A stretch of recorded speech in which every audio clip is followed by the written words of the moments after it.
Good evening, race fans, and welcome here to race number 2 of the RTG iRacing Dirt Series, as we're here for the street stocks at the Kokomo Speedway Dirt Track Racing here this evening, and we kick things off with the first heat race. We're going to have, I believe, 3 heat races here tonight. All drivers transfer into the main, as the grid for this one is going to be Steve Robbins and Brian Hogue on row 1, Sean Kerrigan and Ryan Stillwell row 2, Patrick Spangler will be in the 5th position. These heats are just going to determine who's going to start where in the main event as the green flag is out and we are racing here tonight.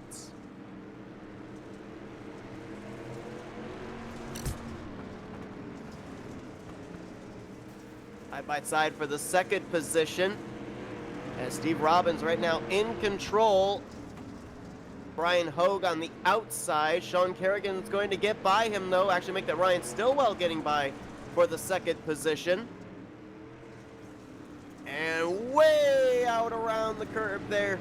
Off of 4 goes Stillwell. That opens the door for Brian Hogue to take a look. Not a whole lot of banking for these cars here tonight at the very flat Kokomo Speedway, as they still mix it up for that 2nd position. Sean Kerrigan hoping they continue to race as he was trying to reel them in, but he's now lost touch with them a long ways back. And Patrick Spangler also way back there in the 2 car. Again, these drivers just battling for where they're going to start in the main event. And look at Hogue. Ooh, I don't know if Hogue might have either clipped the grass or he might have gotten that tire, that little bit of tires there. As battle now is for the lead, Steve Robbins and Ryan Stillwell. Stillwell's found something way down on the inside line, trying to get the position away. Only 8 laps here in these heat races. Ooh, Stillwell. Boy, he got close to the left rear, but he couldn't quite get back to the throttle soon enough. Way to the inside, curb, hops the curb, gets into the 073. Hogue has to get on the brakes as well, as everyone had to check up. Steve Robbins recovers with the lead. Hogue will move into 2nd, and all of a sudden this brings Sean Kerrigan into the mix in a 3-way battle for 2nd. And Steve Robbins able to get back away from the incident after Stillwell hopped the curb, got into his left rear quarter panel, and next time around he will see the white flag. Steve Robbins has about 3-4 car lengths in hand back to the 2nd place battle between Stillwell and Hogue. Oh, Stillwell pushing the 14 there off of turn 4 as Steve Robbins will win the first heat race. Stillwell will get 2nd place, Hogue in 3rd, followed by Kerrigan and Spangler, as we now move on to the 2nd heat race. We got started just a little bit late here in terms of the broadcast, so I want to welcome everyone here this evening to tonight's race. We've got the street stocks here at Kokomo Speedway here in Kokomo, Indiana, getting them all set up for where they're going to line up for the main event later on this evening. And of course, as well, we'll be back here at Kokomo after the street stocks race as the late models will be taking to this dirt track. As the field rolling off here for the 2nd heat race, it's going to be Tim DeSchwart. He's going to be the pole sitter for this one alongside of Jeffrey Goodpaster, Terry Joyner, Brian Ordo in row 2, and Scott Monksgaard will be in the 5th position.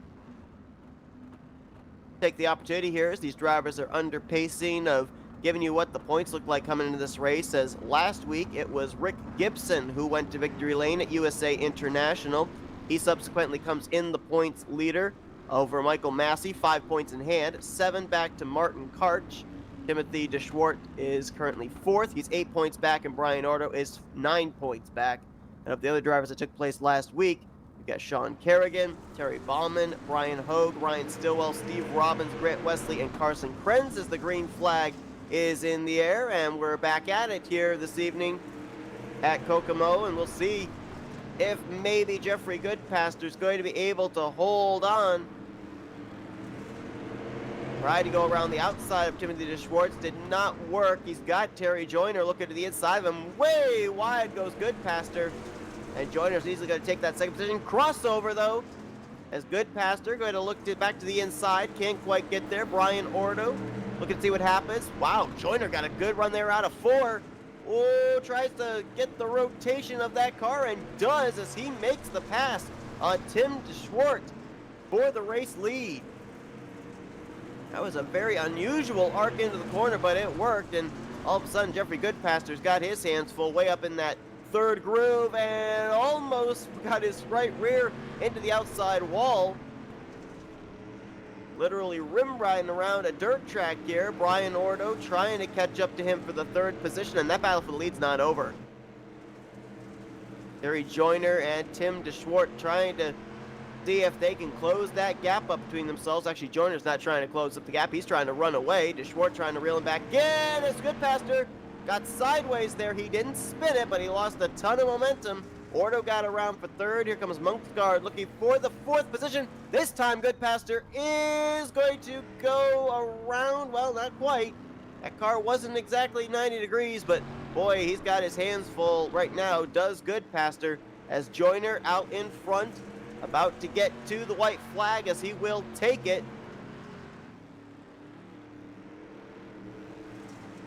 Schwartz trying to reel him in. As now this is the white flag lap. Trying to get used to a new system here as Joyner out in front. Joyner started this race from the third position, worked his way up to the race lead. Be watching him in the main event as he's going to win the second heat.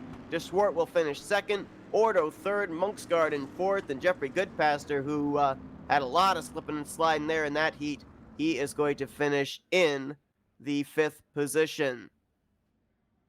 And now it looks like we're going to have our final heat here, as it's going to be Michael Massey, who will be on the pole for this one, alongside of Terry Bauman, Carson Krentz, and Grant Wesley, going to line up in third and fourth. If you tuned into last night's race at for RTG for the Talladega Challenge, a couple of names you'll recognize in this heat. Carson Krentz made his debut for the Talladega Challenge last night, and Grant Wesley, of course, took the checkered flag in that event, so we'll see what he can do here.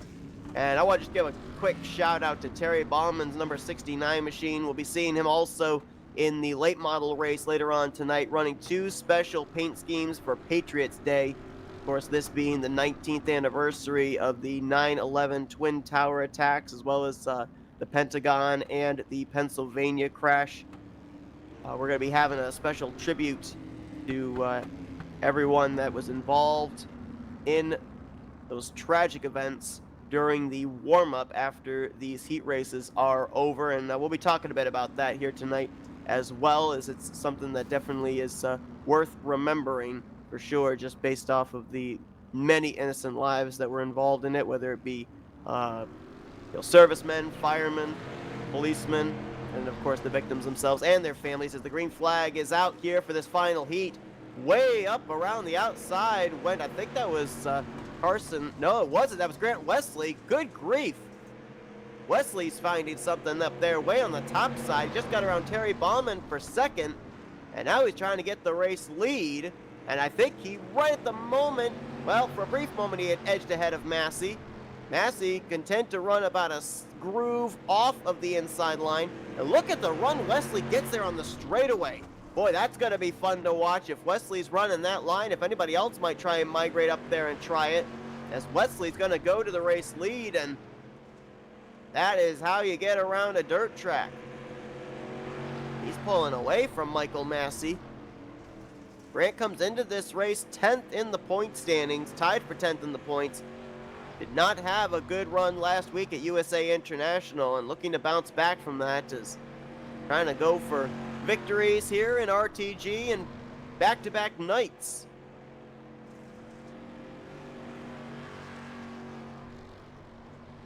Terry Bauman is now slotted back to third, and Carson Krentz is actually, I think, on pit road. No, he's not on pit road, but I think he actually just returned back to the racetrack. He's currently 4 laps down. So I don't know if he maybe started from pit road. Is up front, though. Grant Wesley out in front by a huge interval between himself and Michael Massey.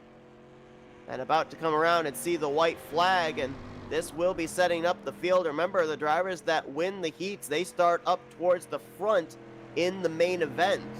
So that's why it's so important for the drivers that are in these heat races to finish as high up as they possibly can, even if it's just 5-car heats, or in this case, a 4-car heat, because the higher you finish in your heat is the higher your starting position in the main event, as Grant Wesley comes around, takes the checkered flag, and he will be the winner of heat number 3, followed by Michael Massey, Terry Bauman, and Carson Krentz.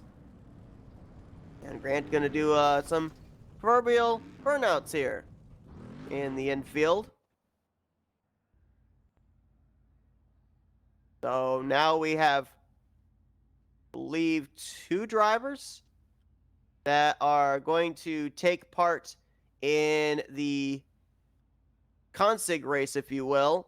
Patrick Spangler and Jeffrey Goodpaster. Now, the reason for this is because they were, based off if more drivers were in the race, or in the heats, I should say, it would have been the top 4 that transfer into the main event, and then 4 drivers transfer from the LCQ. This is the LCQ, and since there are only 2 drivers in it, Spangler and Goodpaster, they will both be transferring here, and so they will run these final couple of laps. I believe they would be starting tail end of the field as well. Now it's basically to decide who's going to be starting in 13th and who's going to be starting in 14th for the starting grid for the main event race.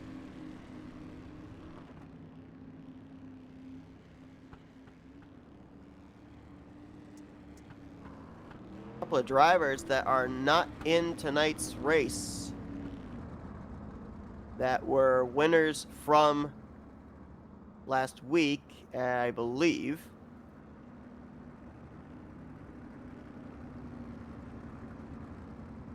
That are not in the field: Johnny Ratley, Matt Deese. Those are the 2 drivers that were top 2 in the points. Actually, I was looking at the incorrect standings. I apologize for that, as the green flag is out here for the final LCQ, which is going to be 12 laps in total. And Goodpaster's going to get around Spangler for that spot. So as we watch these drivers complete these laps, whoa, Goodpaster trying to ride the wall as Grant Wesley did, but not quite with the finesse that we saw the 88 car have. But just to correct myself now on the error I made of looking at the wrong mod, we'll be seeing the dirt late models later on this evening. It was Johnny Ratley that was the winner of the Street Stocks race last week at USA International. Subsequently, he comes into this week as the points leader, but he's not in the field. Neither is Matt Deese, who finished in 2nd. Timothy DeSwart is actually the highest in the points that showed up tonight. He is 3rd in the points, 8 points out. Could easily leave Kokomo here this evening as the points leader. Terry Joyner right now in 4th. He's 10 points back, with Steve Robbins actually tied with him for that 4th position. Nearly halfway here through the LCQ. All 14 drivers that showed up for tonight's race will be in the main event. Give you the rest of the point standings coming to this one is Martin Karch, Brian Ordo, Grant Wesley. They're all tied for 6th, 11 points back. Michael Massey is 9th in points, 15 points back. Brian Hogue, 10th, 17 points back. Carson Krentz and Ryan Stillwell are tied for 11th. They're 18 points back. And Terry Bauman and Sean Kerrigan, they are tied for 13th, 19 points out. And that's only after 1 race this season. But Jeffrey Goodpaster looking a lot more stable right now than we saw him in his heat race. Running a much higher line here in the LCQ than he did back in the 2nd heat race, and so far been able to keep that car from spinning out on him. Patrick Spangler quite a ways back here, as he seems still somewhat committed to the inside, now has ventured up to the outside line, and these 2 are, this is smart. They know they're going to be transferring into the main event, so why not go up there, try and figure out what Grant Wesley did, and then maybe apply that when we get to the main event race. And of course, for these drivers as well, a lot of them going to be taking part in the late model race here at Kokomo later on this evening as well. So we'll have to see if the approach is different from driving a street stock to driving a late model. Much wider corners than a lot of dirt tracks. Not as much banking. But because of the fact that it is so wide, it gives you the opportunity to be able to send it into the corner, let it ride up to the wall. As Jeffrey Goodpaster are going to come around, and he is going to head through the final two corners to win the LCQ. So he will start 13th on the grid, and Patrick Spangler will be starting in 14th. And that's going to set the grid for the main event here this evening at Kokomo.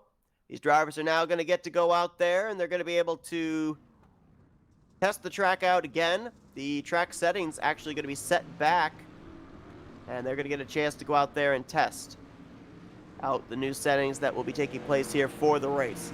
While they do that, of course, we mentioned the fact this is the 19th anniversary of when the 9/11 attacks took place, and I'm sure everybody can remember exactly where they were when the announcements were made on the news. I personally remember exactly where I was, and we'll talk about that a little bit here. But for a moment, Flatout Racing Network would like to pay tribute to everyone that was involved in the situation, whether it was the fire workers, the policemen, the service workers, doctors, nurses, victims, friends, family of the victims. We just want to send this salute out to everybody who remembers the tragic events of that day, as we're going to take a moment of silence here, and we're going to pay tribute to everyone involved during the 9/11 attacks back on September 11th, 2001.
And of course, who will ever forget the events of that day? as these drivers are about to finish up their warm-ups here and get ready to go racing for 50 laps here this evening at Kokomo Speedway. I don't know if it's a good thing or a bad thing, but when I saw the word Kokomo, the first thing that popped into my head was the very popular song by the Beach Boys. Don't think this is where they were referring to, unless they were referring to a little dirt track in Indiana. But these drivers now have gotten the opportunity to go out there, test the racetrack, as the racetrack, the dirt settings have been set back to what they had in the heat races, and Ryan Stillwell was actually the fastest, as you saw there in the session. So we'll wait and see who is going to take the checkered flag in this one, as Steve Robbins was the winner of the first heat race, so therefore he is going to be the pole sitter. Terry Joyner was the winner of the second heat race. He will line up in second. And Grant Wesley, who was the winner of the third heat race, he will line up in the third position. Everybody else, fourth back through sixth, are the drivers who finished second in their respective heat races. Seventh through ninth are the drivers who finished third. 10th through 12th, the drivers that finished in fourth.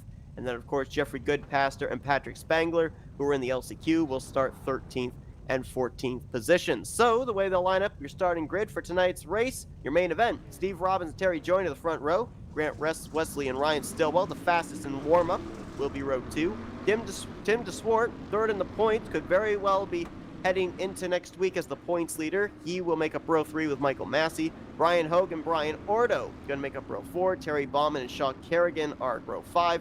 Scott Monksgaard and Carson Krentz in row 6, and Jeffrey Goodpaster and Patrick Spangler will be in row 7, the final row. 14 drivers to take the green flag here this evening. There were 14 drivers in last week's race, so they matched the season high here tonight in race number 2.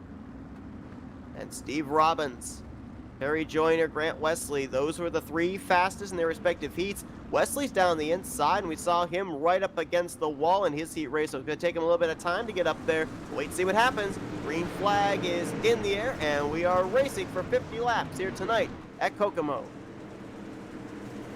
Look at them all fanning out as way up on the top side went the 7-Eleven of Terry Joyner. Wesley way down on the inside. They're nearly 3 wide for the race lead as Robbins put the block there on Joyner. Nearly got hooked around for his troubles as Wesley edges ahead. We're 4 wide behind him with Joyner, Stillwell, DeSchwartz within that as well. Oh, they're making contact, and Robbins almost went around. Fortunately, a corner came up for him to be able to turn into it. More contact between himself and DeSwart. Somehow, these guys are still keeping it straight, but they are rubbing doors, beating and banging. We're almost 4 wide again, as that was Brian Ordo way down the inside line. Wesley's gotten to the point. We're 3 wide for second with Joyner, DeSwart, and Robin. Now make that Stillwell down the bottom. More contact, crossover there by Joyner. He goes back to the inside of DeSwart, now tries to get the inside of Stillwell. Contact, oh, Stillwell almost went around. He makes contact with Ordo. They keep it straight though, we're still green. And the guy who's loving all this right now, Grant Wesley, because it's all happening behind him. The battle is now for second between Stillwell and DeSwart. They're going to be side by side, and now Steve Robb is trying to join into this group. It almost seems like it's a 2-car battle or a single car running by itself, and all of a sudden someone gets that big run on the outside line. As see DeSwart getting the run right now, trying to swing to the outside of Ryan Stillwell. But this is going on about 4 or 5 car lengths behind Grant Wesley, who surprisingly enough is running the middle groove right now, not way up to the wall like we saw him do in his heat race. He's trying to catch up to a machine which is Jeffrey Goodpaster, trying to put him a lap down, as Stillwell, who was the fastest in warm-up, trying to chip away, trying to reel him in. And the last couple of laps, he has been about 0.2 faster than the 88 car. This time by, he loses a 10th to Grant Wesley. DeSwart now moves firmly in control of the 3rd position. Steve Robbins right now in 4th. Terry Joyner follows behind him in the 5th position, but he's got his hands full because Brian Ordo and Brian Hogue, they're trying to reel him in. They're right now in the 6th and 7th positions. And I get the feeling the longer the run goes on, more than likely, the more drivers you're going to see try going up way to the wall just in search of more grip. If more drivers run the inside line, that part of the track is going to wear out quicker and dry up quicker. And more drivers may go up towards the wall looking for grip. There you see right there, Grant Wesley goes way up the track. Oh, we got a spinner right in front of him. Someone was spun in front of the field. That was Michael Massey in the 45. Caution is out for the first time here tonight as Massey went around. That was right in front of the leader and a couple of drivers on the tail end of the lead lap. Caution out on lap 11, and let's see what happens here. Looks like he may have made a little contact with Scott Monksgaard in the 44. Watch the yellow car up ahead of him there. And Monksgaard is, he was up to the wall and diamonded it down. 45 was trying to let his car run wide and almost came down there into Patrick Spangler. And there you just saw the 88 of Grant Wesley going around the outside, and a couple of other drivers almost going a lap down that were right behind the spinning out 46. But fortunately, everyone avoided him. We're still good to go. And we should be going back green momentarily.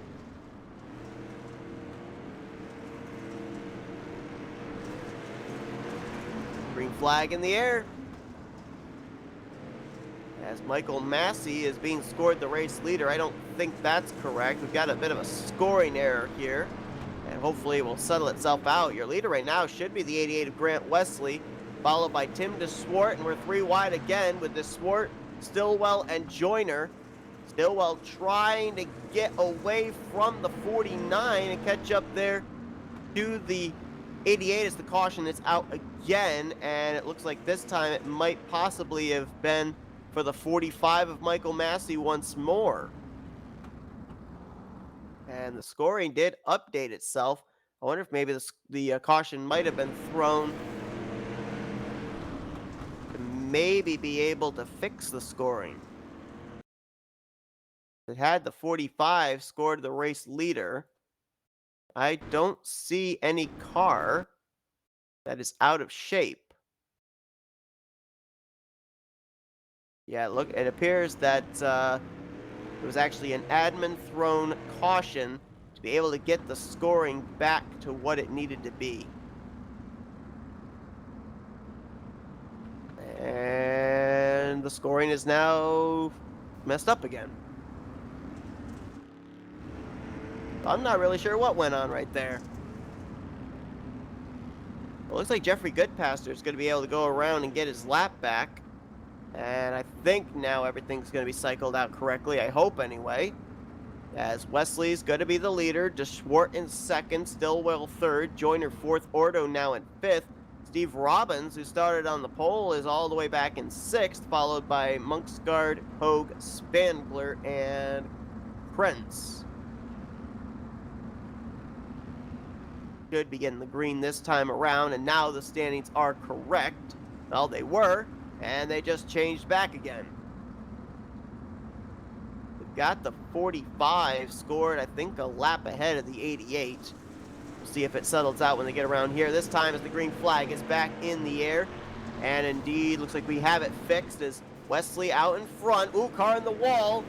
That was, I believe, Joyner trying to get around the outside of DeSwart for second, and Stillwell, as well as Steve Robbins, were able to catch everyone kind of off guard.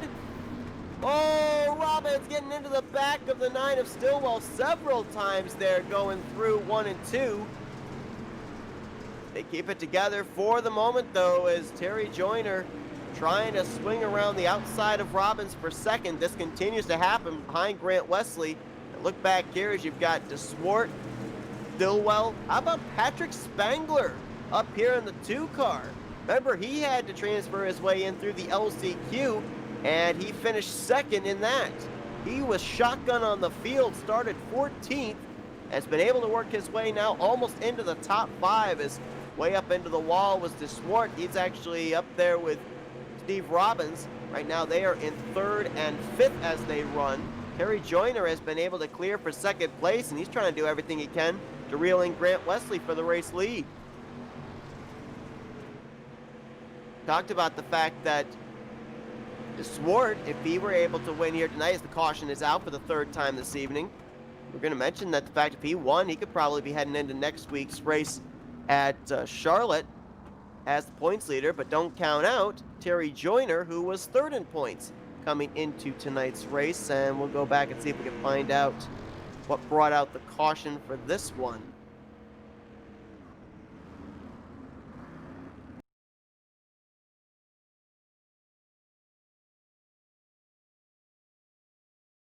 Hard to tell who it is that brings out the yellow flags for these respective cautions, just based on the fact that a lot of these drivers beat and bang each other. They beat and bang the wall. And so it just based off of looking at damage, you can't really tell who actually got involved in what. But I think that maybe this one might have been the 69 of Terry Bauman, perhaps. Thought maybe because I saw some pretty extensive damage on his machine, and yet it doesn't look like it was him. I'm not rightly sure who it was that brought out the caution, to be honest. Got a couple of drivers that are back towards the rear of the field. Terry Bauman and Sean Kerrigan are a lap down. Michael Massey's back here and Brian Ordo, but I looked at both the 45 and the 71. Neither one of them spun out, so I don't know who the caution actually did come out for. But we are back green flag racing as Grant Wesley leads Terry Joyner, Ryan Stillwell, and Steve Robbins. And Joyner now has Grant Wesley within striking distance, goes back up to that outside line, and gonna get a big run here. Off of turn 4, where does he take it? Stays up there with Wesley, makes contact. 3 cars stack up, and now the field is blocked up. We got a car upside down back there. And that's Steve Robbins in the 073. Trying to flip him back over is Brian Hogue and cannot. And Steve Robbins will have to teleport to pit road. It was Wesley, Joyner, and I believe Stillwell all getting together up on that outside line, right up against the outside wall. And unfortunately, they came back down into traffic and nowhere for a number of these guys to go. And I don't know how the 073 got flipped over, but we're certainly going to find out as we take a look at a replay here. Now, watch going into this next corner. 7-Eleven gets a big run right there. Gets into the 88 of Wesley. Everyone starts stacking up. And I think it might have been Brian Hogue in the 14 that flipped the 073 upside down. And that's why I think he tried to flip him back over and unfortunately couldn't do so before the 073 had to call a tow and teleport to pit road, and he is going to be several laps down because of this. That is a tough, tough break. And it looks like they may have the 7-Eleven car as the race leader, followed by Tim DeSwart. I'm not sure what's going on here. Grant Wesley and Ryan Stillwell are over here on the other side of the racetrack as green flag is back in the air. Not sure if the 88 came to pit road or if he took an EOL for causing that wreck. I don't know. But Joyner is the race leader now. DeSwart now up to second. Patrick Spangler up there in third, and you can't help but be impressed with Spangler, who started this race from the 14th position, dead last. And the other guy that started shotgun on the field, 13th place, Jeffrey Goodpaster, is now up in the 4th spot, trying to hold off Scott Monksgaard, who, if I recall correctly, finished 4th in his respective heat. Saw Michael Massey have an issue earlier. He's now up here battling for 6th with Brian Ordo, and Grant Wesley and Ryan Stillwell, I think maybe what the both of them did was they both might have taken EOLs for that last incident or something. And they are back here right now. Wesley in the 8th position and Stillwell back in 11th as making a pass around Carson Krentz is Grant Wesley, so move him up to 8th. Got a lot of cars to pass here before we get to the end of this race. Still 25 laps to go, halfway through. As Terry Bauman, who I believe got the lucky dog under the last caution, is about to be reeled in and put a lap down again by Joyner. Wart right now in the second position with Spangler in third. The best battle right now is for that fourth position between Jeffrey Goodpaster and Scott Monksgaard. And the driver trying to reel them both in, Grant Wesley, who just got around Michael Massey for the sixth position. There you see him on the top of your screen. Steve Robbins, I believe, has returned back to the racetrack. He is only one lap down, so that's very fortunate for him. But right now, he would not be in a free pass position, as Terry Ballman just did get put a lap down, so he'd be in the lucky dog spot should we get another caution. Looking in terms of lap times, DeSwartz running maybe a tick quicker than Joyner, but not by much. About 2 100s here, 3 100s somewhere else. We'll see if he's got something here on the long run as he gets up there into the wall off of turn 4. Not necessarily a bad thing at a dirt track, but it does stifle your speed just a bit. And Joyner is going to come around, hit the start-finish line for 20 laps to go here in the second street stock race of the season here for the Dirt Street Stock Series for RTG. DeSwart trying to reel him in. That last time by DeSwart was 0.2 faster. That will certainly gain you some ground, and those 0.2 he gained the last lap, he just lost them that lap. Guy on the move is Grant Wesley. Don't rest on the 88. He may have started back towards the rear of the field there on that restart, but he is flying through the field, trying to make his way around the lap machine of Terry Baumann. He just passed Patrick Spangler for third, so only 2 cars sit between him and victory lane, and he is running 0.3 faster than the 2 drivers ahead of him. We will see if he can catch up to them or not, as we got a battle right now for the 5th position. Well, we did, between Scott Monksgaard and Jeffrey Goodpaster, and Goodpaster has fallen back now. Fallen way back. What happened to the 19 car? Oh, the caution came out. I think he got involved in a wreck. Go back and see what happened to him. As Goodpaster, I'm pretty sure, is the reasoning for this yellow coming out. The entire right front of his race car is gone. And we'll see just what he hit.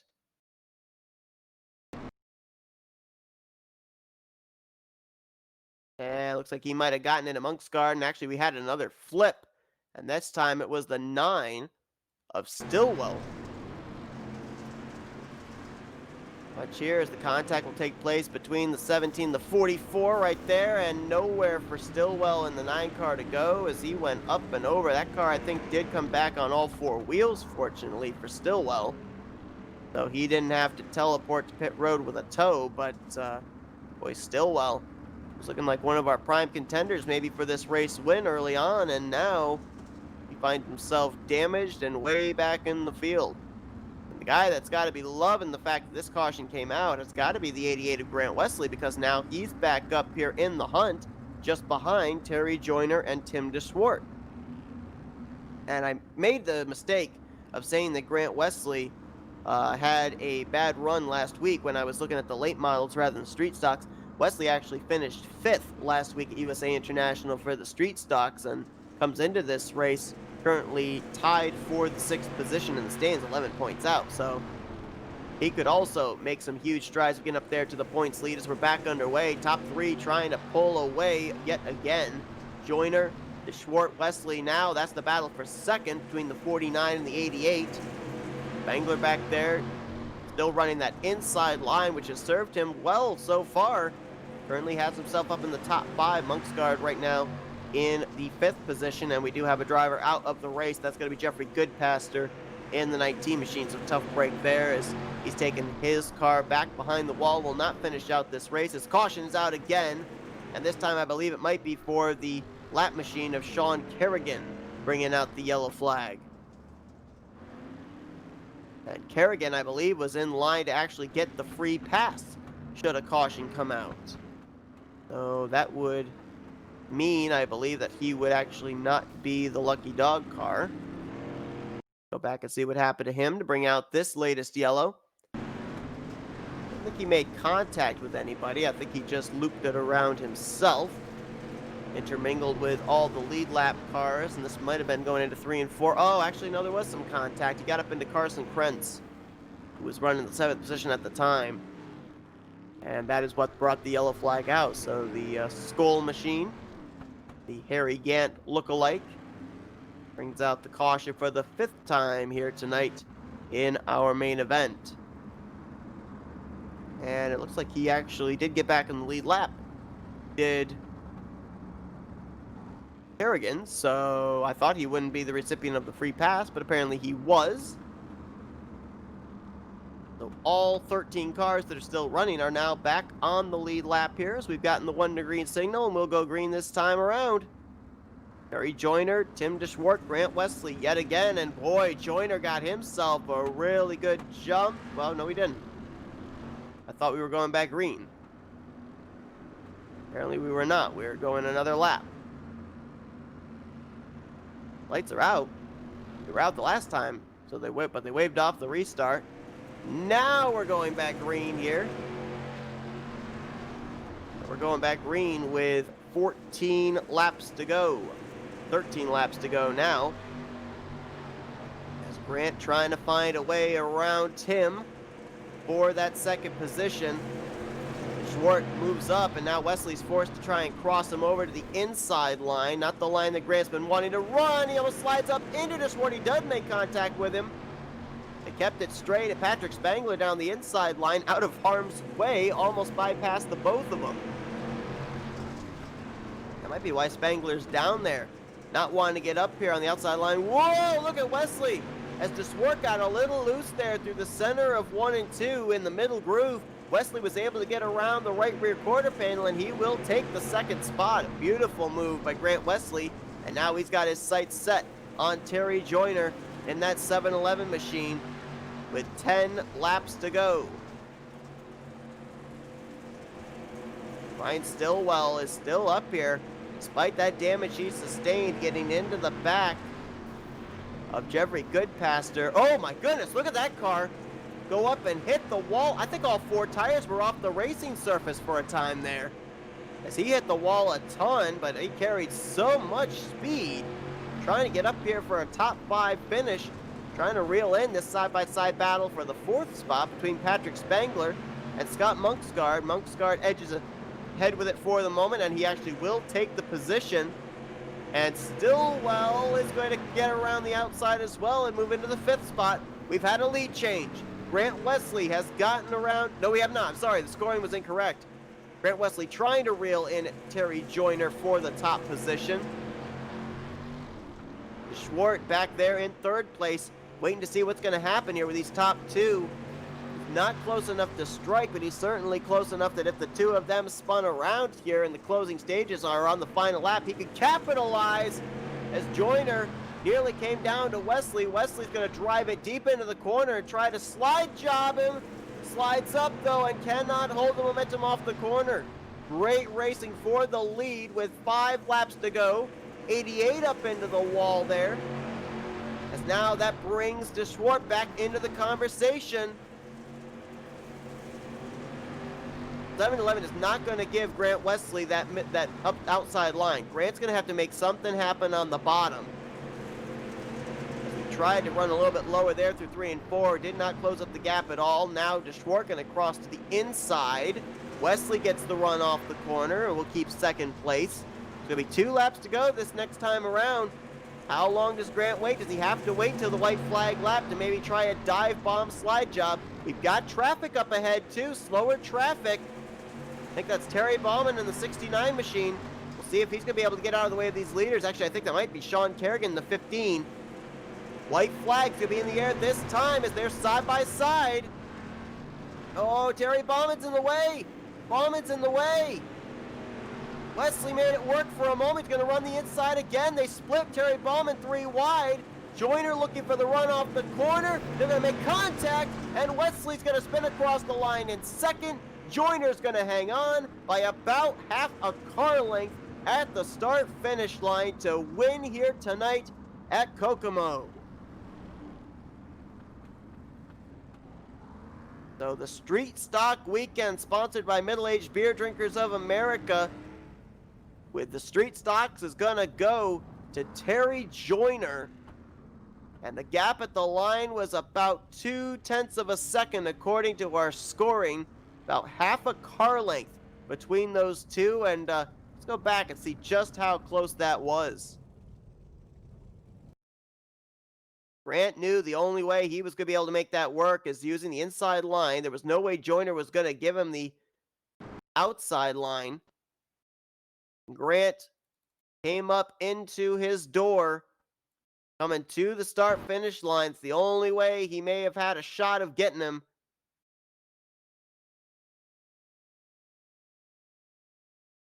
We'll see what this looked like at the stripe between these two.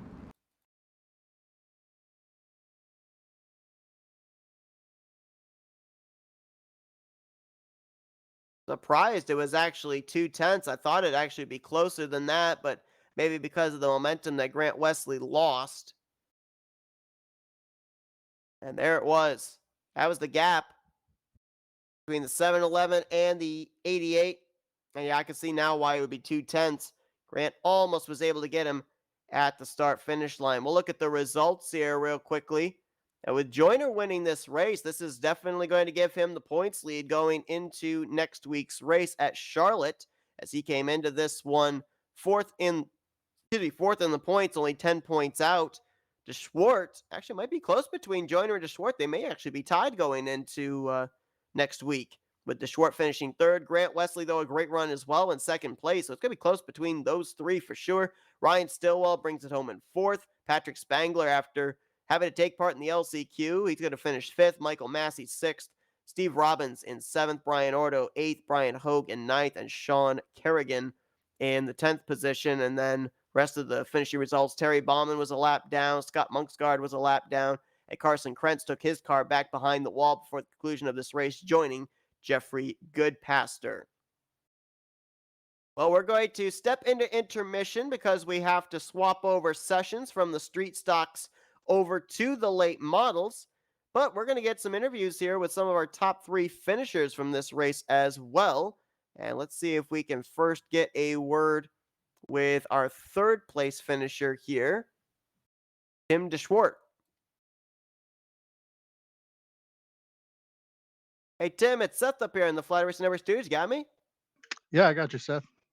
Oh, we saw you up there in the top three all night long. Everybody really seemed to be fighting for the outside line here in the race. We saw a lot of you, though, really try and run that inside line in the heat. So what was the difference between the heat races and the main event race? The main event, about halfway through, the bottom just kind of went away. You could still run it, but you couldn't get any forward bites. So you'd sometimes fall back. So I just went up top where the leaders were at, and that seemed to work better for me anyway.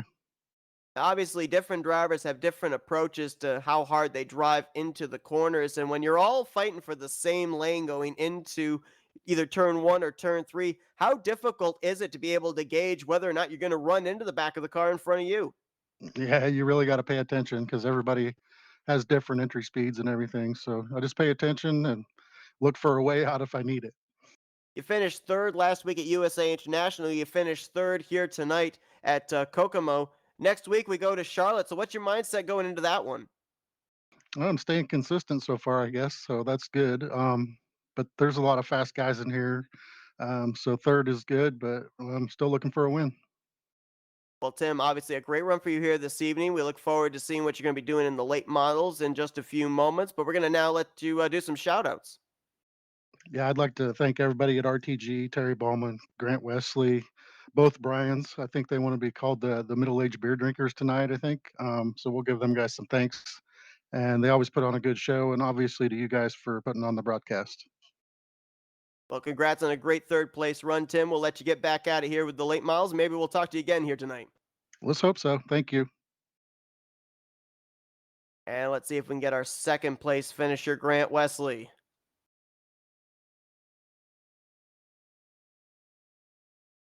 Hey, Grant, Seth up here in the Flatout Racing Network studios. You got me? Hey Seth, how's it going? Well, I know that last night you ended up taking a checkered flag in the Talladega Challenge. You nearly got one here tonight in the street stocks. What little more did you need to be able to make that inside line work coming off of turn four? Oh, I was just kind of being a bonehead there. You know, I so I led the first half of the race, and I had that top pretty well hooked up. I think what I really had that no one else was really doing right was at turn three, I'd run it in deep up top, and I'd chop it down across the middle and try to exit off four low, and I was making tons of time that way. And I know halfway through the race, I think it was, I'm not even really sure who it was, whoever was running second. After a restart there, he kind of just barely got into me. And sometimes this game, especially when you're running up close to the wall, sometimes it'll break your rear end suspension piece. And it just a little bit of contact, and it broke my rear end. So I ended up having to go down pit road there, and came back out, restart on the tail, and I was ripping up through the field. And uh, the track, it got really slick there at the end. And this place with the top being so dominant, especially late, those Terry and Tim were running that top pretty good. And I was scared that if I pulled a slider, I was going to slide up into them. I didn't know what kind of momentum they would have, so I was kind of feeling them out a little bit. And I was a little lazy on a few of those sliders, and I was way clear, and it just got really super tight. And yeah, so it didn't work out. Terry, he drove a heck of a race, so good win for him.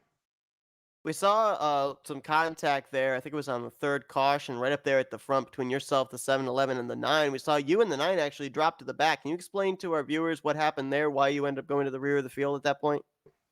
Okay, yeah, so that was when my suspension broke. That's why I went to the rear of the field. I just had to use that one quick repair.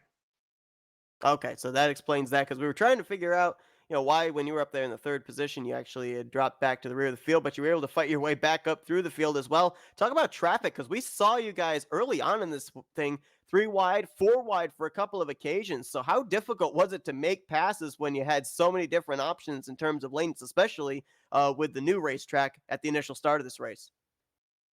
This track it's pretty good about offering different racing lanes, a bottom, a middle, and a top. So traffic is generally easy to get around. I didn't have a whole lot of issues, especially the guys that we race with here. They're pretty courteous. If they see that you're a lot faster, instead of chancing a slide job going wrong, a lot of times those guys will kind of pull down and give you that lane up top. And that's kind of what happened for me. And I didn't have to fight too much coming up through there until I got to the top three, and we had a pretty good race up there. Well, Grant, obviously a great run for you still tonight. You made it exciting there at the finish. We look forward to seeing if you can do the same here tonight. Maybe get one position better in the late models, so we'll let you get to that. But first, we're going to let you do some shoutouts. Yeah, I'd like to thank Brian Ordo for sponsoring tonight's broadcast here on Patriots Day. Good to give remembrance to all the brave people that did all those heroic acts on that day. Um, but yeah, I'd like to thank the owners here, Terry Bauman, Sean Prime, and David Cannon, my fellow admins, Brian Hogue and Brian Ordo. Well, that's Grant Wesley. He brings it home second place here in the street stocks, and we look forward to seeing what you do in the late models here. We'll let you get back to it. Thanks, Seth.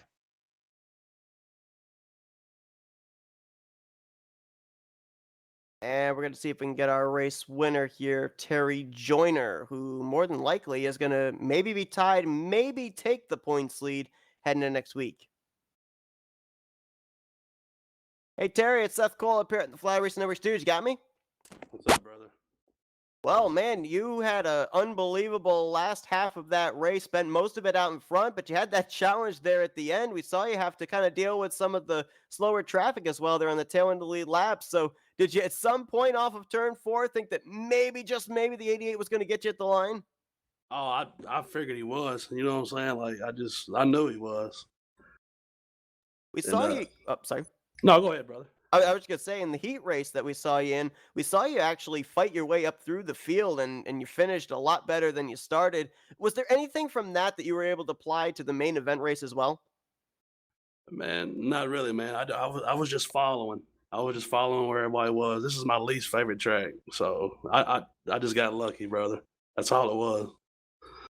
Saw a lot of drivers running that top line, especially towards the latter portions of this race. Just how difficult is it to keep it off the wall? And if you do hit the wall with the street stocks, does it affect the way the car runs for the rest of the race, or are they pretty durable?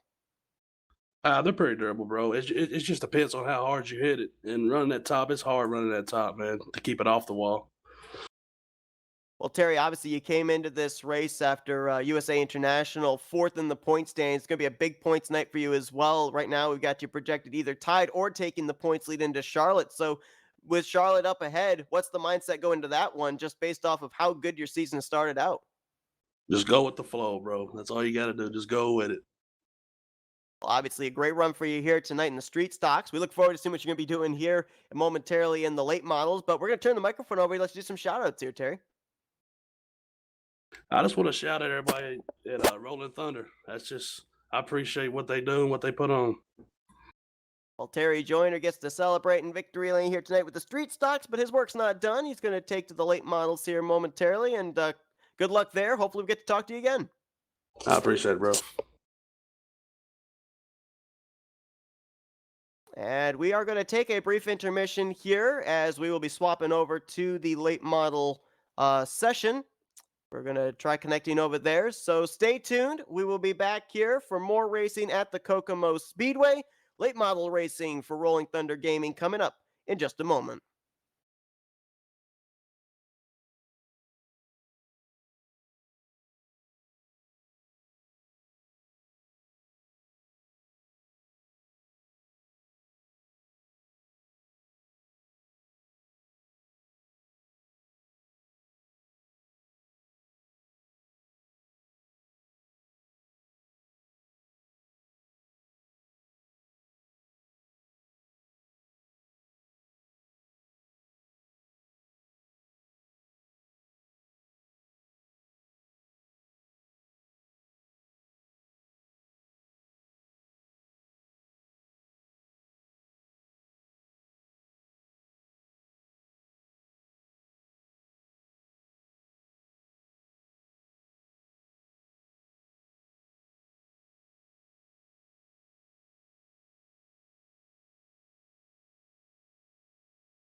And we welcome you back to racing here tonight for Rolling Thunder Gaming as we're getting set for another heat race, but this time it's for the RTG late models as we're back here at Kokomo Speedway.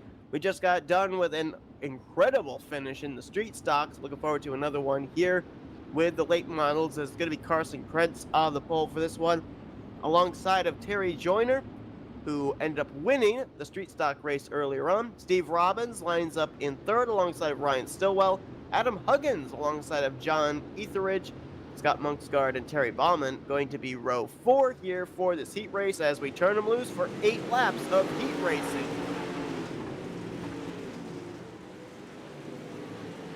Oh, 3 wide already off of turn 2 as Terry Joyner will go to the point.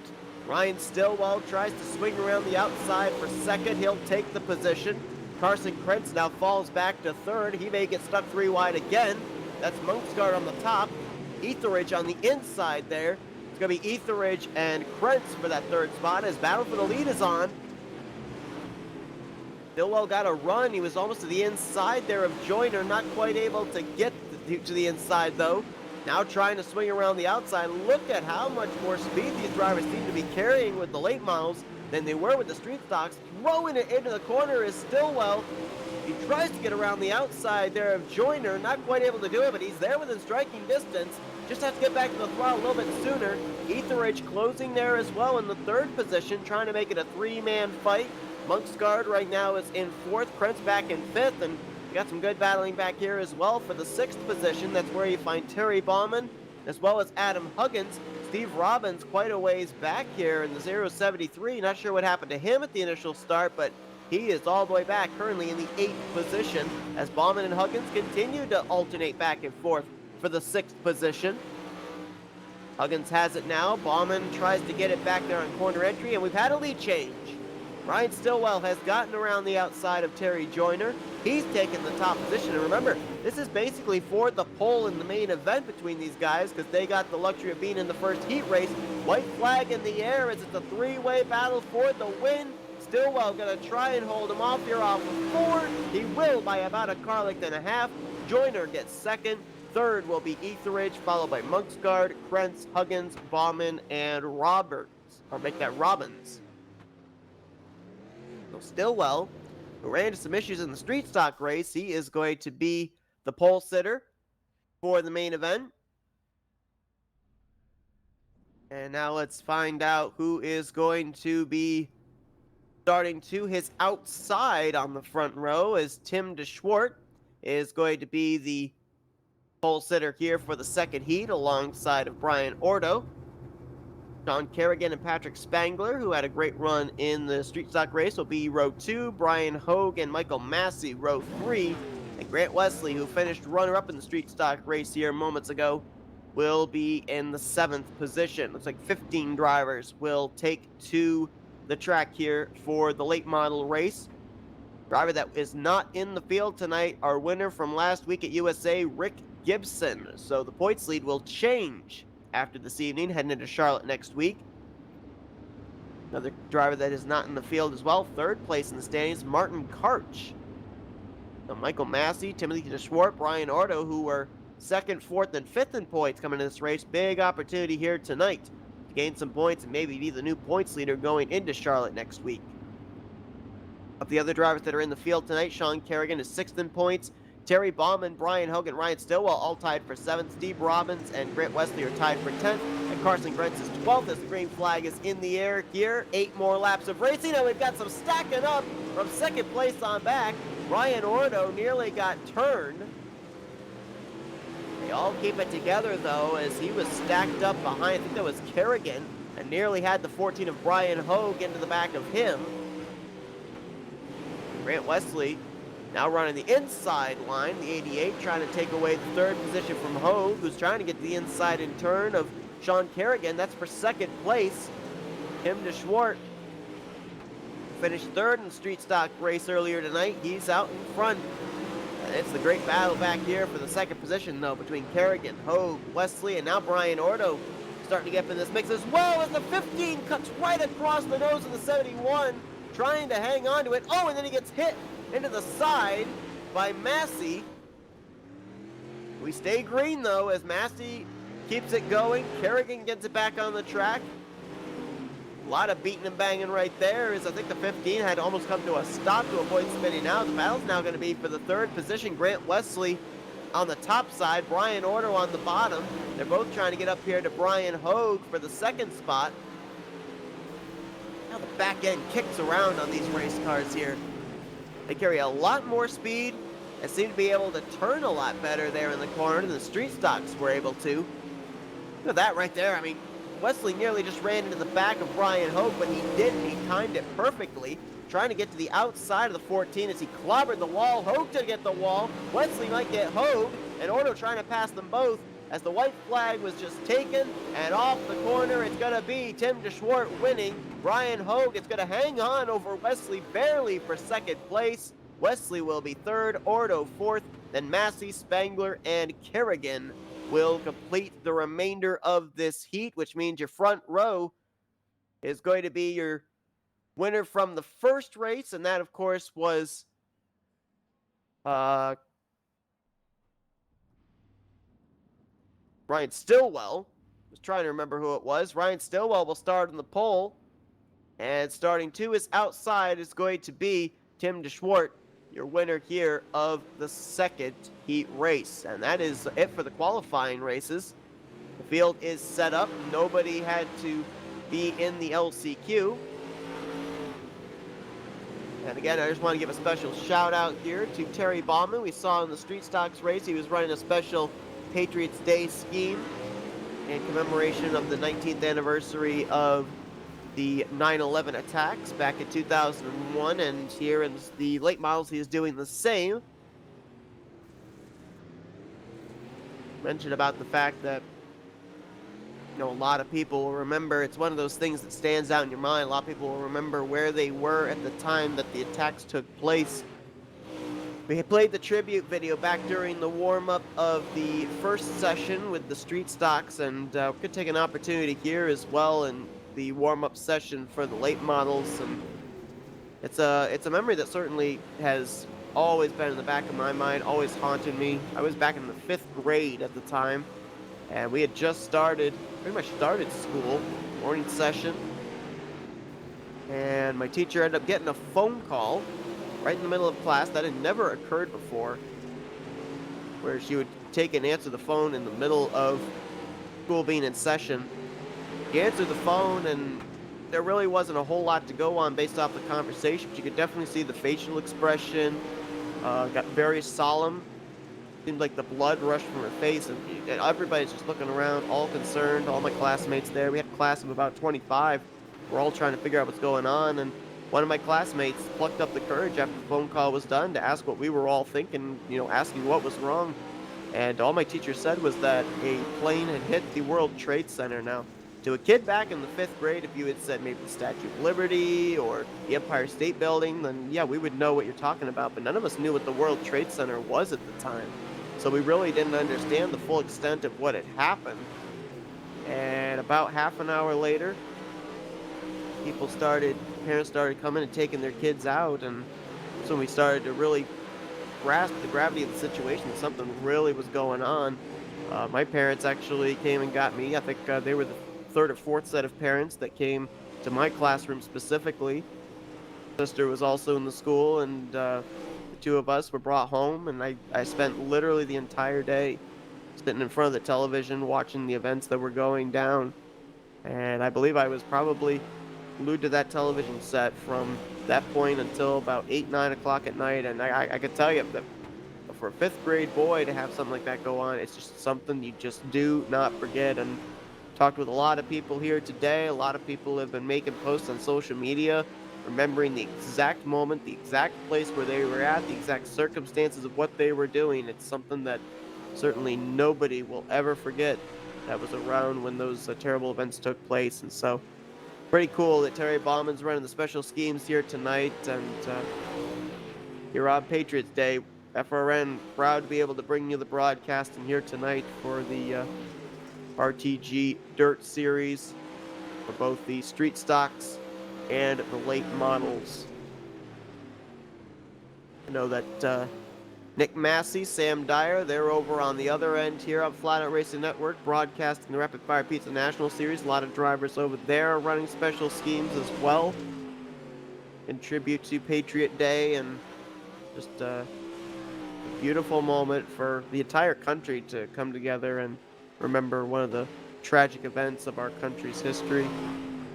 But on a lighter note, we're getting ready to turn them loose for 50 laps of racing. And boy, if that street stock race was anything to go by, I mean, we saw a photo finish, near photo finish in the closing stage of that one. And just the way these drivers are being able to approach the track here tonight with the late models, the runs they're being able to get, the ability to be able to have the car turn through the center of the corner, seeing all 4 or 5 lanes being able to work. And the start of the street stock race was crazy. A lot of drivers all over the place in that one, taking different lanes, and I expect to see the exact same thing in this one. We'll also have to bear this in mind as well. I'd forgotten the fact that the drivers did have a faster pair at their disposal. That's why we saw Grant Wesley go to the rear of the field in the street stock race midway through. His suspension broke. He was able to use a faster pair, fought his way back up through the field. So as warm-up is about to come to a close here, the field's going to get ready to grid, and Ryan Stillwell, who finished, I believe it was 4th in the street stock race, is going to start on the pole for this one. 3rd place finisher in the street stock race, Tim DeSwart, is going to line up in 2nd. We talked with DeSwart post-race of the street stock event. Terry Joyner is going to line up in the 3rd position with Grant Wesley. So your top three finishers from the street stock race going to start up in the first 2 rows. John Etheridge and Brian Hogue will be row 3. Scott Monksgaard, Brian Ordo in row 4. Carson Krentz and Michael Massey in row 5. Adam Huggins and Patrick Spangler row 6. Terry Bauman and Sean Kerrigan in row 7. And Steve Robbins will start shotgun on the field. Boy, talk about 2 different worlds, as Robbins was the pole sitter for the street stock race early on tonight. For the late models, though, he will start in the last position. So we'll see if he's able to work his way through the field up here, potentially to a top 5, top 3, maybe even a victory.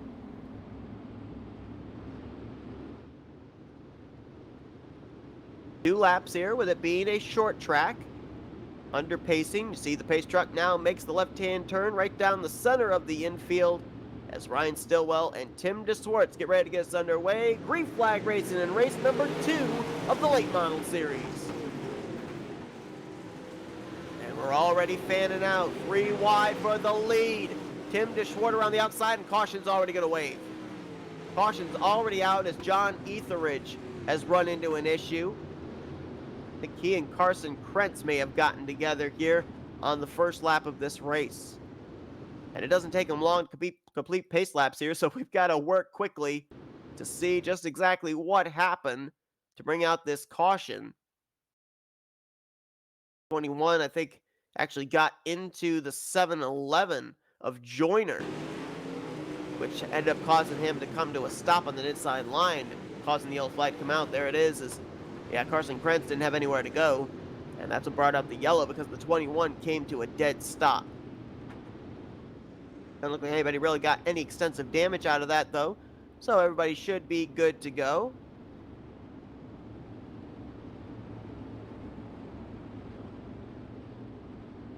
And looks like the 9 is going to take the outside line here for the restart.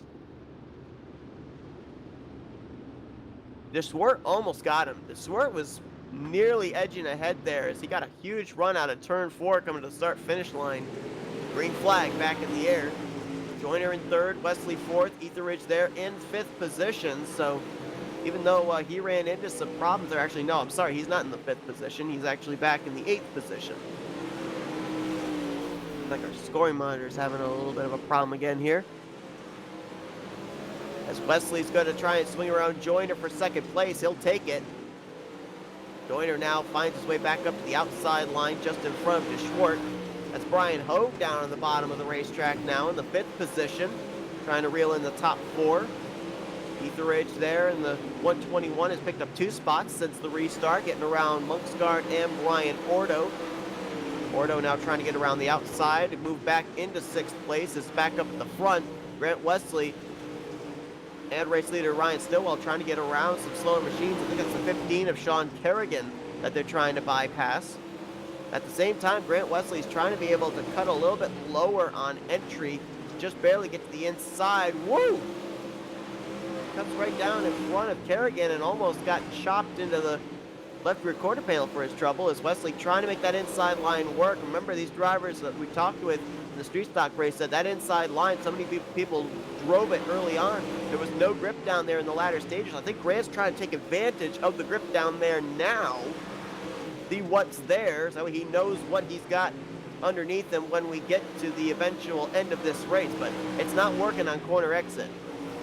He's closing in on corner entry, and now he'll go right back up to the top again, trying to see if he can reel Ryan Stillwell back in. Drop back here to the battle potentially for the 4th position. DeSchwart has it. Brian Hogue's trying to reel him in. Now we are 3 wide back here. That's Brian Ordo, Etheridge, and Monksguard on the top side. Still 3 wide. Contact as Etheridge and Ordo get together. Monksguard's going to swing around the both of them, so move him up to 6th. Now still stuck on that bottom line is going to be Ordo, but Ordo seems like he wants to actually run down there. I haven't seen that 71 venture up the track. And oh, he's going to wheel hop it. Hops the curb down that inside line. A lot of momentum lost. He's going to lose a spot to Etheridge, and here comes Huggins on the outside in the 16. He's going to move into the 8th position. That 16 car is flying on the top side. Caution. Caution's out, as I believe it's actually Ryan Stillwell in the 9. Who at the time I think was the race leader. He spun out in front of the field. Now what happened to him? I think he was in the lead at the time. No, he was not. Grant Wesley had actually gotten around him for the lead as we were watching the battle in midfield. He was trying to reel Wesley back in. They had slower traffic ahead in the form of Carson Krentz and Steve Robbins. And right here, he's going to drive it in deep, gets up into Grant. And I think they're going to make some more contact over here in turn 1, but this time it's going to be between Stillwell and Terry Bauman. It spins the 9 car around. That's a lot of positions lost there for the pole sitter, Ryan Stillwell, who had to kind of mount a comeback in the street stock race earlier on tonight. Now looks like he's going to have to do the exact same thing again here. As Grant's going to be the leader when we go back green, and now Terry Joyner is going to line up in 2nd. These two were side by side coming off turn 4, coming to the checkered flag before. Wesley's now the one with the advantage as he gets them back under green. Joyner in 2nd, and now the battle's actually back for the 4th position. It's going to be where Scott Monksguard has it. John Etheridge, Brian Hogan, a lot of others. Why did another car spun around? Caution to come out, it is. That was Brian Ordo on the inside line. It was hard to tell if someone got into the back of him or if maybe he got his left sides again down on the curb, but it spun him around in front of traffic. So the caution's going to wave for the 3rd time here tonight. We'll go back and see what happened. We already saw him hop the curb once before. Let's see if it happened again here. He was on that inside line, and the car just kind of got out from underneath him. A little bit of contact from Michael Massey helped to send him around, and maybe a little bit of contact as well for Patrick Spengler in the 10. But no harm, no foul. Not a lot of damage sustained by any of the drivers involved. And so we'll turn him loose one more time.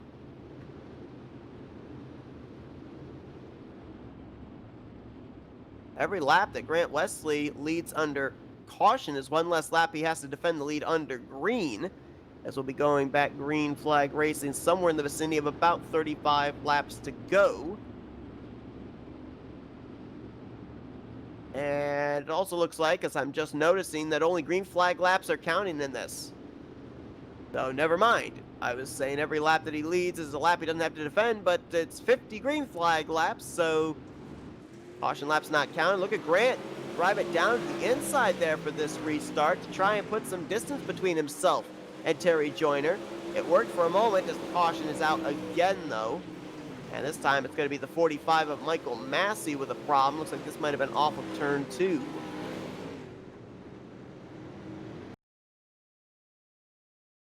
And he got a little bit of help. maybe possibly from the 10 of Spangler. Yep. Little contact there into the left side, spin the 45 car around. This was towards the tail end of the field, but he also had to get that car turned back around, and there was oncoming traffic with the race leaders.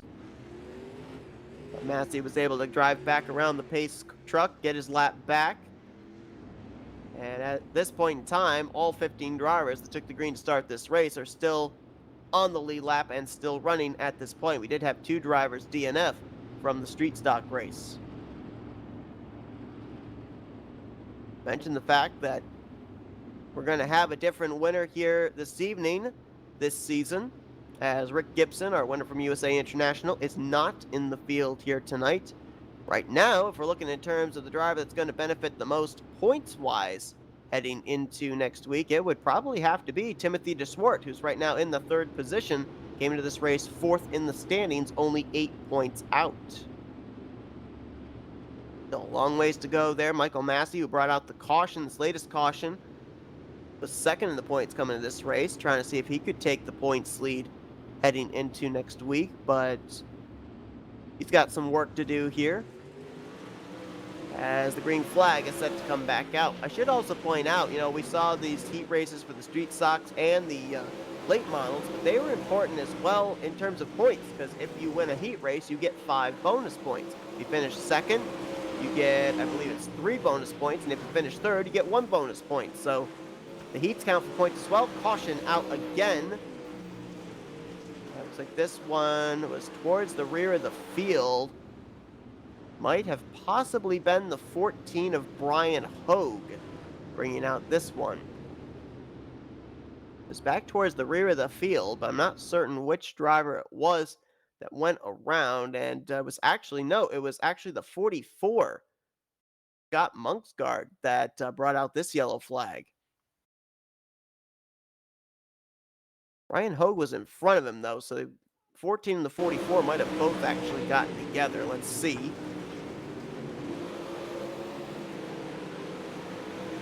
The 14 car is up ahead, going into this corner. Oh, yeah, it was Hogue, actually. And then some more contact there. It was, I think, was that Sean Kerrigan that got a piece of that one? Go back and see if we can find out who else was involved in that wreck.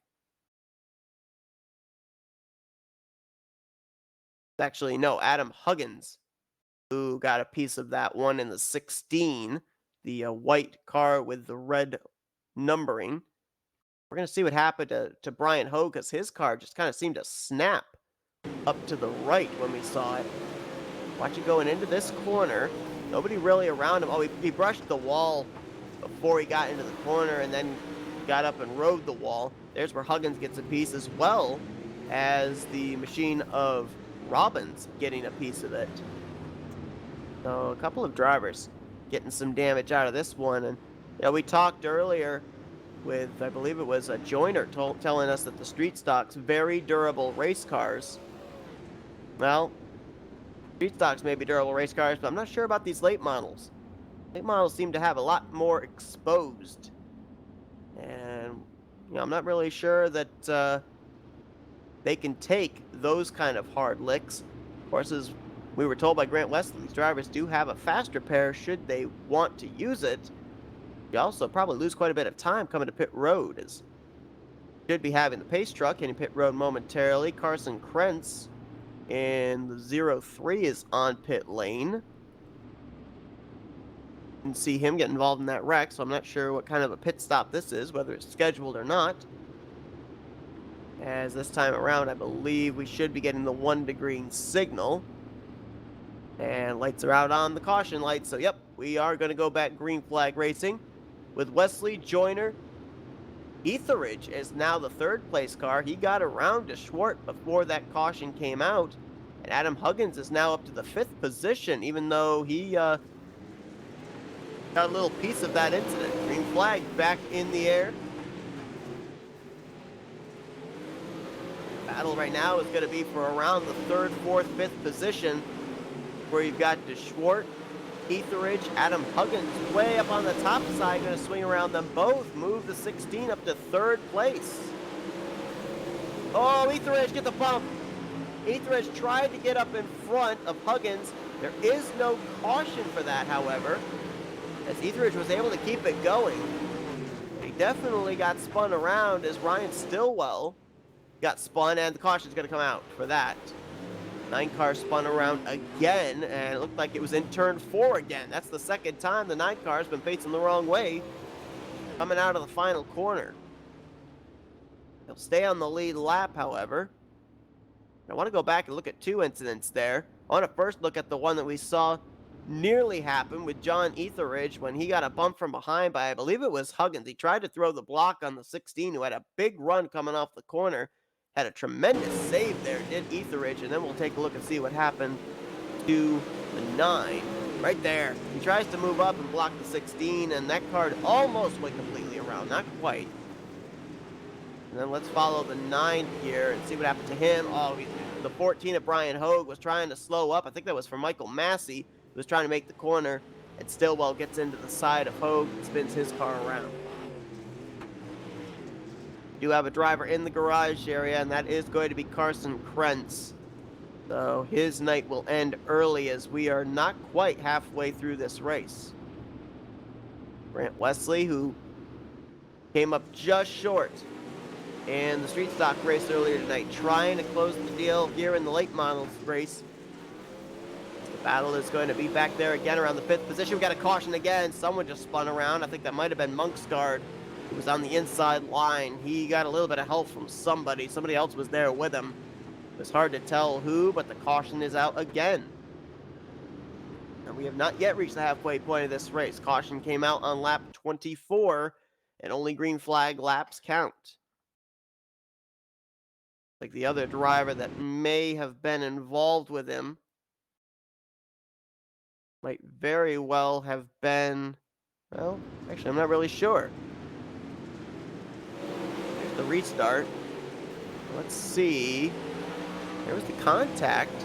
There's the caution being thrown. Was it for the 44? Might not have been. I'm seeing the John Etheridge car had a problem as well. I think he and maybe Kerrigan got into it. Oh, this might have actually been what brought the yellow flag out. Might have actually been Etheridge. Watch right here as he goes in the corner. He's going to make contact with Patrick Spangler.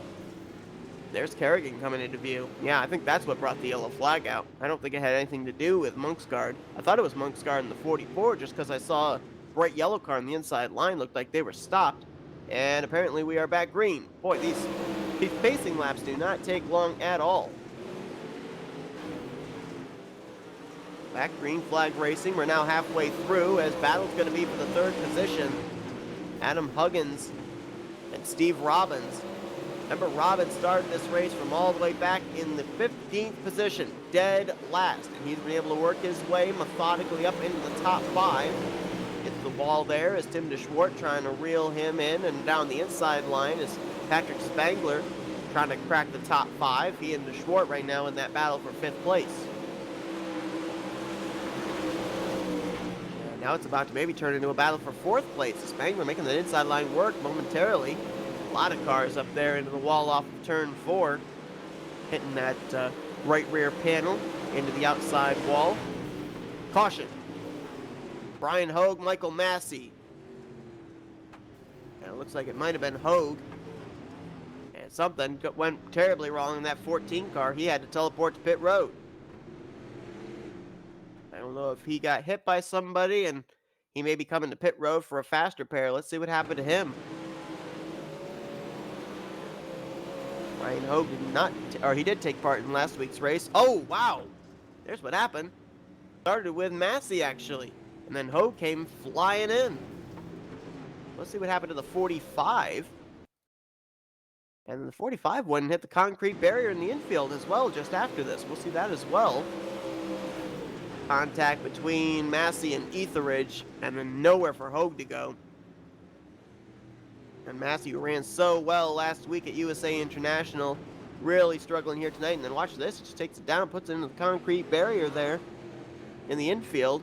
I think he may have actually teleported his car to pit road as well. So it looks like both Brian Hogue and Michael Massey both might be going to use their fast repairs. Another car actually came into pit road as well. It was the 16 of Adam Huggins. He might have also been maybe coming down for a fast repairs. Green flag back in the air here on lap 29.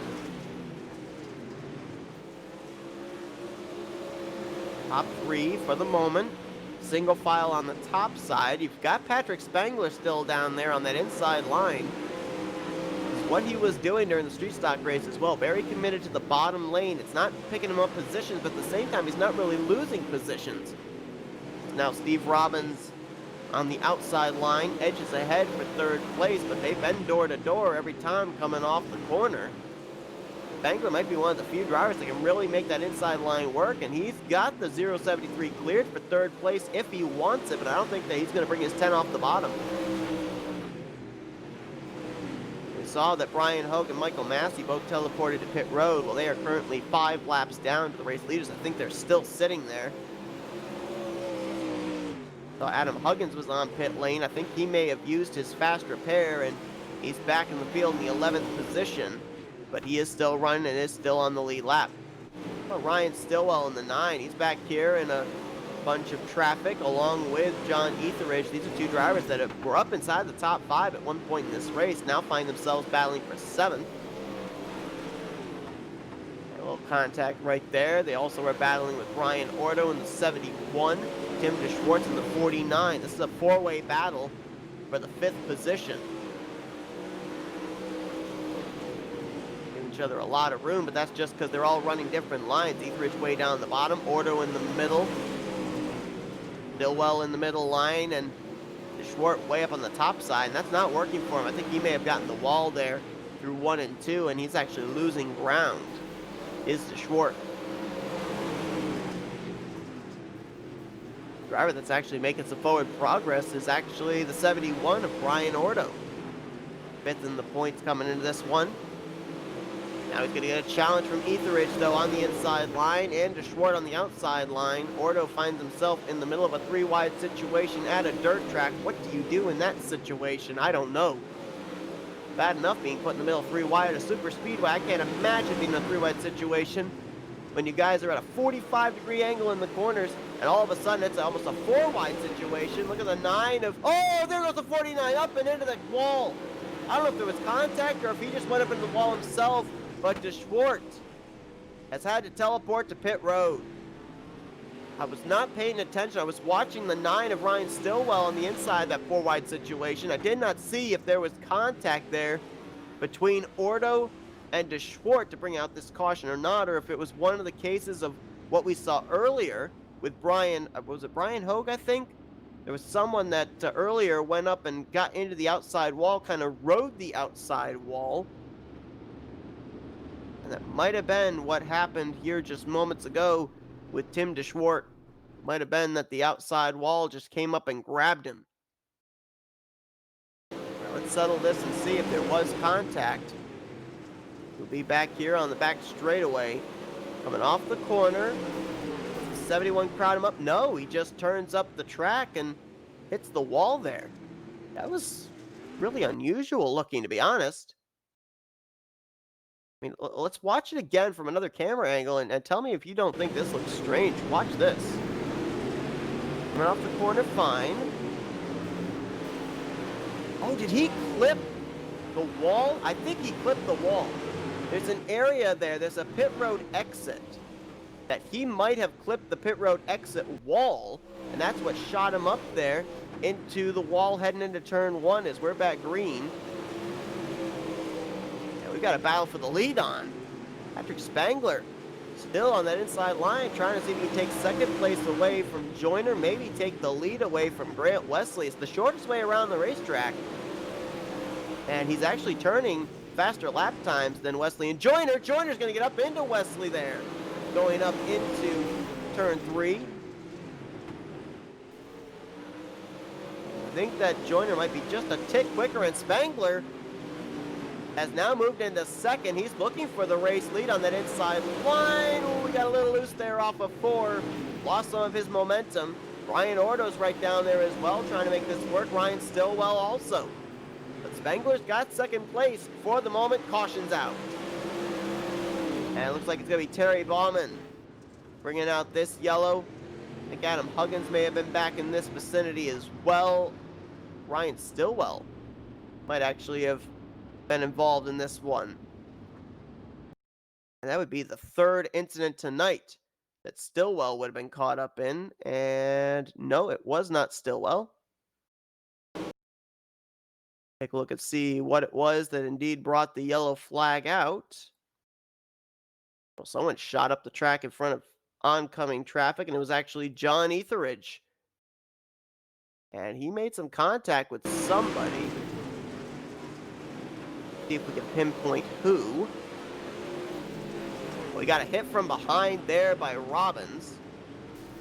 Oh, and then is that Massey that comes in there, or is that Huggins? I think that was actually Huggins that came flying in and hit him in the back. That's what brought up caution there. A bump from behind by Robbins sends Etheridge around and puts us under the caution flag for the 11th time tonight as we're back green flag racing. 5 laps to go at the closing stages of this race already, even though we've been on a number of yellows. And look at this! Joyner decides it's time to go. Spangler decides it's time to go. Got about 5 drivers up here in the hunt for this victory. Brian Ordo and Ryan Stillwell there also. Grant Wesley trying to hold off a bunch of hungry drivers. I have a feeling push is going to come to shove literally here in the closing stage of this race. 3 laps remaining. Wesley finished second to Joyner in the street stocks race.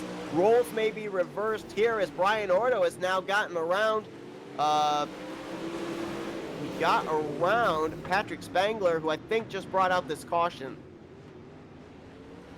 I think Spangler might be the reason this caution flag is out.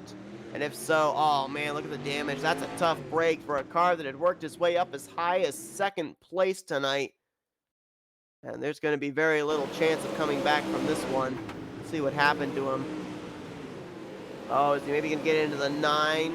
Stillwell here coming down to this corner. Oh, nope. He did the exact same thing that happened earlier. Oh, Adam Huggins nowhere to go. And then Kerrigan and Bauman come flying in. But it's the exact same thing that happened to Tim DeSchwartz, where the rear end kicked out. He clipped that wall coming off the pit exit out of turn, I think turn 2, and it just turns you straight up into the outside wall. And now we're getting ready for what's going to be a green-white checkered, if you will, a 2-lap shootout to finish this thing out. And it's going to be Wesley, Joyner, Ordo, and Stillwell, along with Steve Robbins. That's your top 5 to settle this thing out. Can we at least get to the white flag? If we do, race will end. Coming to the start-finish line, green flag in the air. Joyner got a pretty good start with Wesley. Is he going to be within striking distance here? Can they get back to the white flag?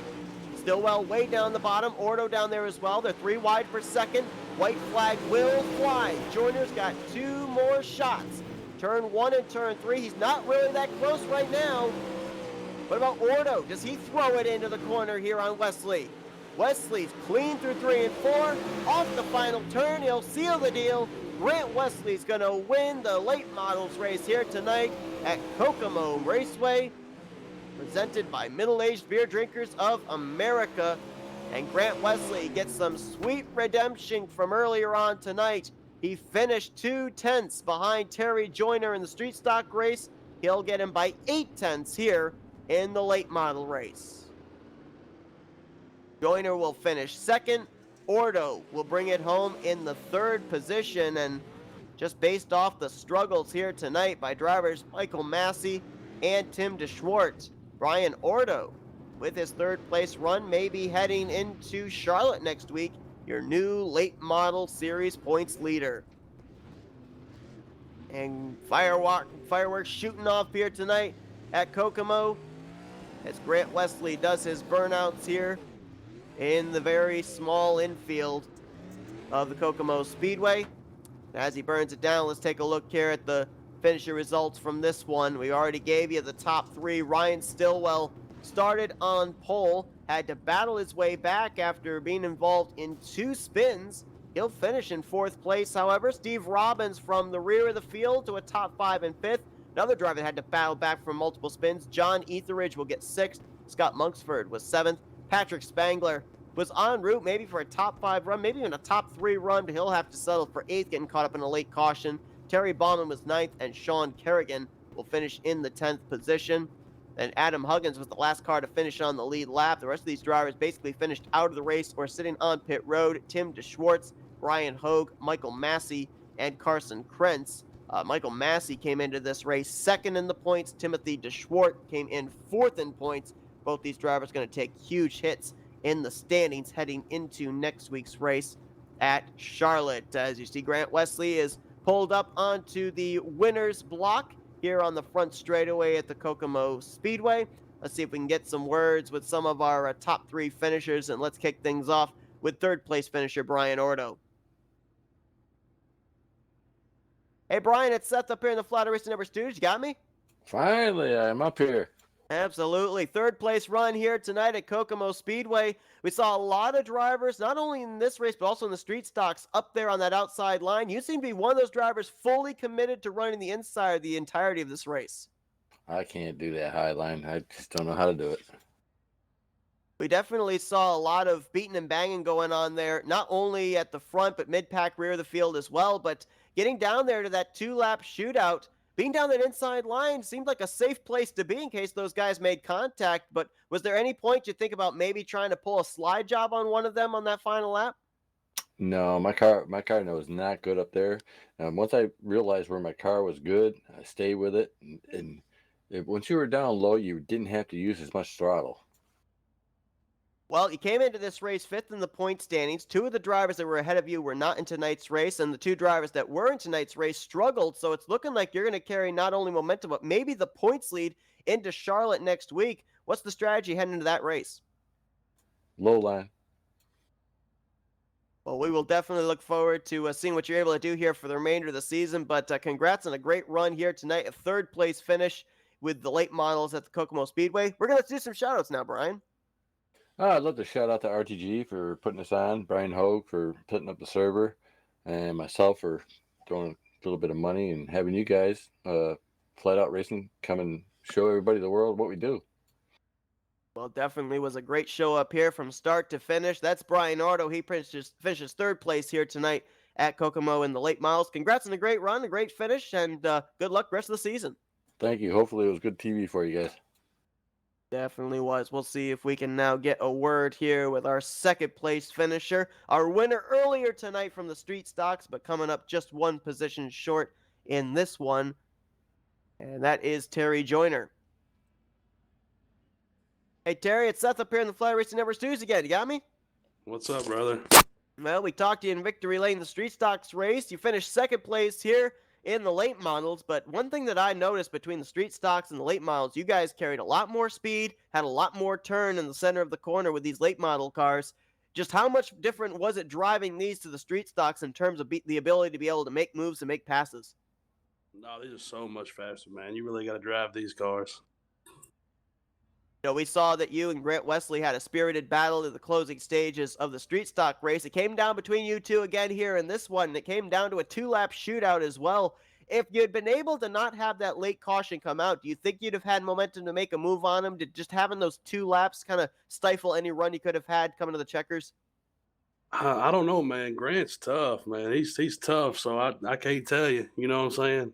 He's a tough one. Well, no doubt about it. A great evening for you overall. A win in the street stocks, a 2nd place run here in the late models. And we're going to turn the microphone over to you one last time. Let you do some more shout-outs here tonight. Just want to shout out Rolling Thunder for everything they do. And I'm going to give a shout-out to my brother, Todd Joyner, and my son, Braylon Joyner. That's Terry Joyner. Good numbers here tonight at the Kokomo Speedway as he finishes with the win in the street stock. 2nd place here tonight in the late models. Congrats on great performances and good luck next week at Charlotte. Thank you, brother. And on the flip side, a driver that finished 2nd earlier on tonight that finishes in victory lane for this one. 2nd time we're going to get to talk tonight to Grant Wesley. Hey, Grant, it's Seth up here in the Flatout Racing Network studios again. You got me? Hey, Seth, we bettered it by 1 spot. You did indeed. You came up about 2/10 short in the street stock race, but 8/10, a pretty dominant performance in terms of dirt track racing here, taking the checkered flags in the late models. Definitely, I think that maybe you'd agree the reason for this one, that starting track position that you had early on in this race.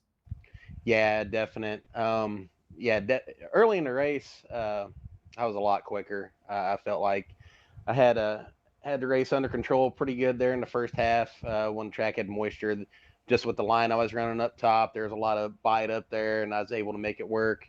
But yeah, then there towards the end of the race, the track got super slick, and that top just went completely away. And quite frankly, if there was another 2 or 3 laps, I probably would have went straight to the bottom.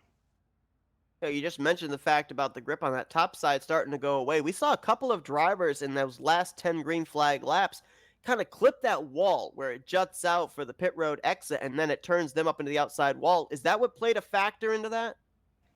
Yeah, that's as you come off turn two, that backstretch kind of has a little curvature to it. The wall does, and if you start getting your right rear in it, it kind of sucks your car, the right front into the wall, and then that opening is just enough time for your car just to hit that turn three entry head on. Obviously last week, not the start you wanted to the season here for the late models, an 11th place run at USA International. How important was you here 1 week later to kind of turn that luck around and maybe set the tone going forward for the remainder of the season? Oh, it was really important. This is a 16 race series, and I want to run for points. I'd like to get another championship, and as we talked about last night, I'm going to Bristol, Tennessee next week for the Cup race, and so I'll be missing next weekend's races. So I'll be taking a provisional, and I'm going to take another hit in the points, but hopefully I can finish the season out strong. Well, Grant, no doubt about it. Great numbers here tonight at Kokomo Speedway. You finished second in the street stocks. You finished with the win here tonight in the late models. And for one final time, we're going to turn the microphone over to you and do some shout-outs here. Yeah, I'd like to thank the owners, Terry Bauman, Sean Prime, and David Cannon, my fellow admins, Brian Ordo and Brian Hogue, and Terry Bauman helps a lot with the dirts on Friday night. And I'd like to thank my girlfriend, Brittany, and I know my mom and dad's watching, so a big shout out to them, and thanks for watching. That's Grant Wesley. He's your winner here tonight at the Kokomo Speedway with the late models. Best of luck to you for the remainder of the season. I know you're taking that weekend off, well-deserved weekend off. Hope you enjoy the Bristol race next week, but we look forward to see what you do for the remainder of the season. Yep, and thanks for the broadcast. And so that's going to do it here tonight. Second race of the season for both of the Dirt Street Stocks and the Late Model Series for the RTG iRacing Dirt Series. 2 races, 2 different winners, but it's just the roles reversed as far as your top 2 finishers. It was Joyner over Wesley for the Street Stocks. It's Wesley over Joyner here for the Late Model Series. And no doubt about it as well, with the fact that we've had so many different drivers finish in different positions. Number of drivers did not show up that took part in last week's race, or 2 races. The points are going to be shuffled up when we get to next week's race at the Charlotte Motor Speedway, the Charlotte Dirt Track in Charlotte, North Carolina, for both respective series. But that's going to conclude our coverage here tonight from the Kokomo Speedway. Hope you guys enjoyed this short track racing. Hope you guys enjoyed both events, as both of them definitely put on some great shows from start to finish. Once again, as well, just want to give a little bit of a shout out here from Flatout Racing Network to all of the men and women that, of course, were involved in the 9/11 attacks back on September 11th, 2001. Of course, this is very much a day of remembrance on Patriots Day. And just want to thank everybody that were servicemen and women, firemen, policemen, everybody pretty much that was involved in that whole situation. And our thoughts and prayers, of course, go out to the families and friends of the victims that were involved in those terrible tragedies as well. 19 years later, and it's still fresh in our minds as if it had happened yesterday, and certainly a day that we're never going to forget. So thank you, and we're thinking of you here from Flatout Racing Network to everyone that was personally involved with those situations. But that's going to conclude our coverage here this evening. Tomorrow night, we've got some great racing that's going to be going on, a double feature for you on Flatout Racing Network, as the Soda Guys Cup Series, or now the Veterans of Foreign War Cup Series, I should say. They're going to be having their second playoff race at Richmond International Raceway, the middle race of the first round of the playoffs, to see who's going to advance into the round of 12. And we've also got the Chris Cup Series. They're crowning a champion tomorrow night as the Chris Cup Series drivers have their Final Four that will compete at Phoenix International Raceway. Green flag for the Chris Cup Series to fly at 7 p.m. Eastern Standard Time. Green flag for the Veterans of Foreign War Cup Series going to fly at 8:30 p.m. Eastern Standard Time. You're not going to want to miss either one of those, as both of them taking place in those series' respective playoffs. But for everybody here tonight from Flatout Racing Network, I've been Seth Cole. Thanks everybody for tuning in. We will see you guys tomorrow night for a double feature here, as you've been watching this evening another broadcast courtesy of the Flatout Racing Network.